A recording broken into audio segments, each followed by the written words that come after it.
Setelah sampai anak ini pada usia yang sangat, dikisahkan dalam fakta-fakta sejarah bahwa Ibrahim berumur 86 tahun dan Ibrahim sudah memiliki jabatan sebagai Nabi dan Rasul, sementara anaknya diberikan Allah berumur 13 tahun. Ismail, putra sematawayang, putra Khalil Allah yang Rahman, berkata kepada anaknya Ismail, "Wahai anakku, aku akan menyembelih engkau. Ya bunaya, ini ashrafil manam, ani asbauka fansur wasatara." Dengan respon yang sangat cepat, diimbangi dengan ketakwaan, keikhlasan, ketakwaan kepada Allah Subhanahu wa taala, ketaatan kepada kedua orang tuanya. Beliau menjawab, "Ya abati al-matumar satajiduni, insyaallah minasabirin."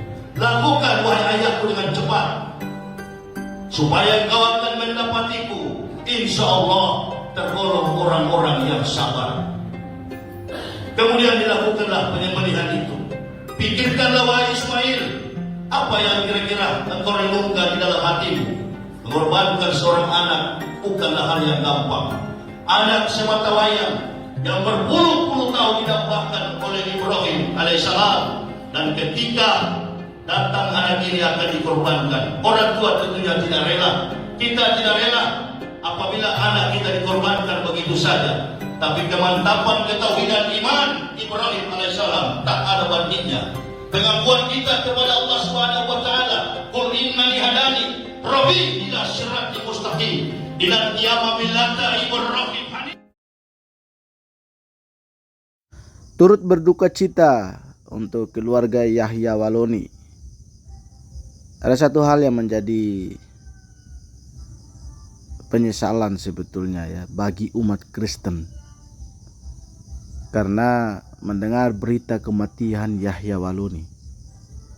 Dari pandangan kekristenan, Yahya Waloni kehilangan keselamatan, dan dia adalah domba yang hilang, anak yang hilang, yang tidak kembali kepada bapaknya. Itu pandangan umat Kristen dan pandangan iman Kristen, bahwa setiap orang yang meninggalkan Tuhan Yesus dan tidak berbalik kepada Tuhan Yesus, dia kehilangan keselamatan. Kenapa? Karena keyakinan iman Kristen di luar Yesus Kristus, semua mati masuk neraka. Tidak menutup kemungkinan bahwa mungkin pandangan Islam, Yahya Waloni ini meninggal, apalagi di saat dakwah, dia adalah orang yang langsung masuk surga. Nah, ini keyakinan orang Islam. Bahkan mungkin banyak juga komentar-komentar orang-orang yang berkomentar tentang kematian Yahya Waloni, bahwa meninggalnya Yahya Waloni langsung disambut oleh 72 bidadari.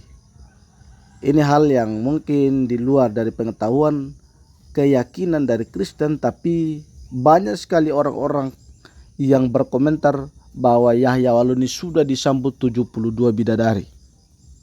Namun realitanya mungkin Yahya sedang mengalaminya. Apakah memang dia disambut oleh 72 bidadari, ataukah dia sedang berhadapan dengan Tuhan Yesus?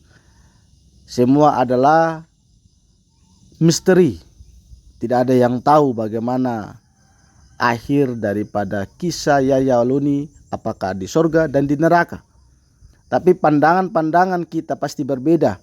Menurut umat Kristen, orang yang meninggalkan Yesus, di luar dari Yesus, mati di luar Yesus, pasti masuk neraka. Tapi menurut keyakinan Islam, tentunya pasti berbeda. Meyakini bahwa Yahya Waloni pasti sedang berada di sorga, dan mungkin sedang disambut oleh 72 bidadari. Tapi untuk keluarga, semua sanak saudara yang telah meninggalkan Yesus, saran saya sebagai anak Tuhan, anak Yesus Kristus, kembalilah kepada Yesus, sumber keselamatan, jalan keselamatan. Sekian video kali ini. Tuhan Yesus memberkati. Salam buat kita semua. Teruntuk keluarga Yahya Waloni, turut berduka cita. Semua yang terjadi adalah misteri. Semua yang terjadi adalah rahasia Tuhan. Salam sehat untuk kita semua.